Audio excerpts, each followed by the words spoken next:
Yo, what is up, Shady Spotlight fam?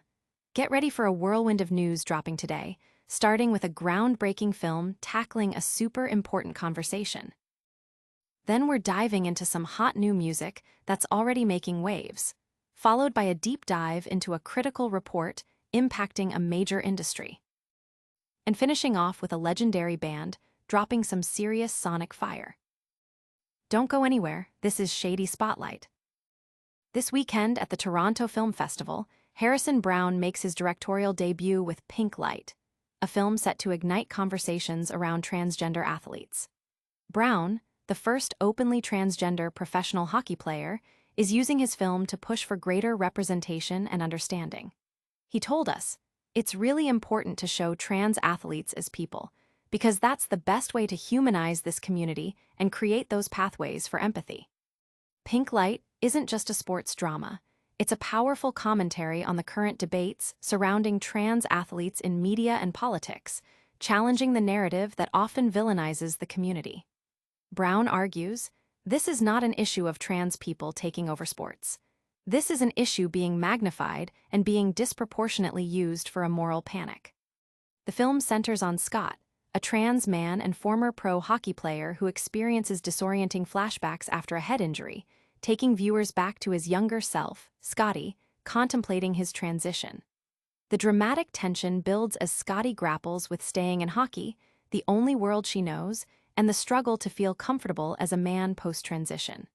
Browne shared, "I really see this film as my goodbye to hockey. It feels like it's a closure for me in a way I wasn't expecting when making this film as a love letter to my younger self." The film stars Browne as Scott and CJ Jackson, the first non-binary professional hockey player, as Scotty, with support from an ensemble cast. Maple Leaf Sports and Entertainment even helped finance this important project. The public reaction has been overwhelmingly positive, with many praising Browne's courage and the film's timely message, while online discussions highlight the urgent need for empathy and accurate representation in sports. Get ready for a musical eruption that's about to take over your speakers. And speaking of Pink, we've got a new anthem dropping from a chart-topping artist. Leray is back and bolder than ever with her brand new single, Pink Money, featuring G Herbo and Bktherula. This track, released via Epic Records, marks a significant milestone as her first official release since her deeply personal EP, What Happened to Forever, signaling the dawn of a dynamic new era for the Grammy-nominated artist. Pink Money is an absolute banger, a high-energy anthem that perfectly fuses Koi's signature, undeniable flow with hooks that will get stuck in your head for days. The collaboration with Chicago's own G Herbo and the fierce Bktherula only amplifies Koi's fearless artistry and her ever-evolving sound. With a resume already boasting a string of gold and platinum hits, including the massive success of Players, Leray continues to forge her own unique path in the music industry, pushing creative boundaries with every release.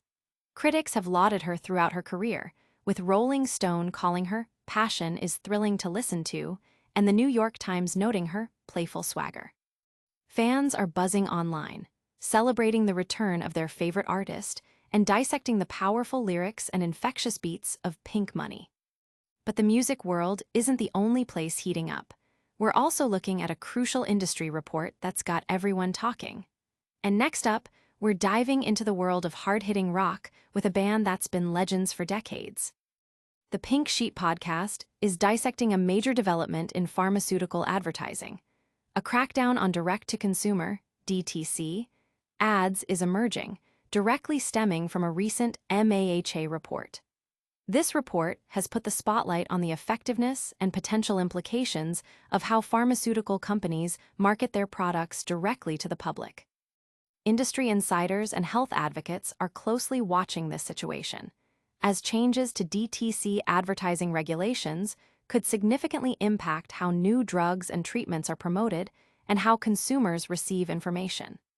The implications are far-reaching, potentially influencing healthcare decisions and market dynamics within the pharmaceutical sector. The podcast delves into the specifics of the MAHA report and what it means for the future of pharmaceutical marketing, sparking widespread discussion among professionals and the public alike. This regulatory shift is massive, but we're not done yet with the big news.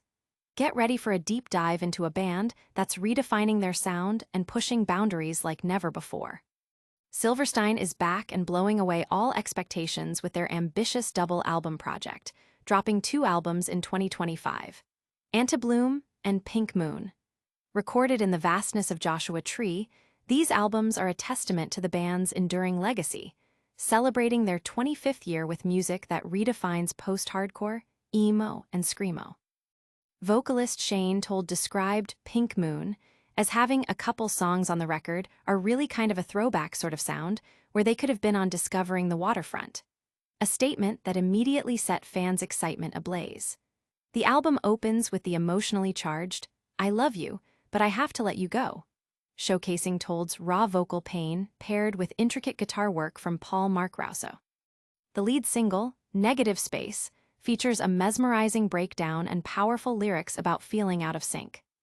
Drain the Blood, the second single, tackles the fear of machines replacing human creativity, featuring a compelling guest verse from Rory Rodriguez of Dayseeker, a collaboration praised for its perfect fit and thematic resonance. The album delves into mortality and the fragility of life with tracks like The Fatalist and Death Hold, while Widowmaker explodes with an anthemic chorus after a spoken-word intro.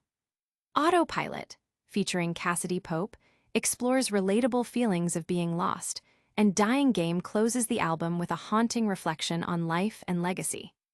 Fans are raving online about the depth, urgency, and masterful execution of both Antibloom and Pink Moon, calling them some of Silverstein's best work. This is just a taste of the incredible music and stories we're bringing you today. Stick around for our lightning round recap and make sure you're subscribed so you don't miss a single update. All right, fam, let's do a quick fire recap. We've got Harrison Browne's powerful directorial debut, Pink Light, making waves at TIFF, Leray dropping the infectious new single, Pink Money, with G Herbo and Bktherula, the Pink Sheet podcast uncovering a major shift in pharmaceutical DTC ad regulations, and Silverstein absolutely crushing it with their new double album project, Antibloom and Pink Moon. That's a wrap for today's Shady Spotlight. If you loved this breakdown, smash that like button, subscribe to the channel, hit that notification bell so you never miss a beat, and drop a comment below telling us your favorite story of the day. You can also follow us on all social media platforms for more exclusive content. We'll catch you in the next one.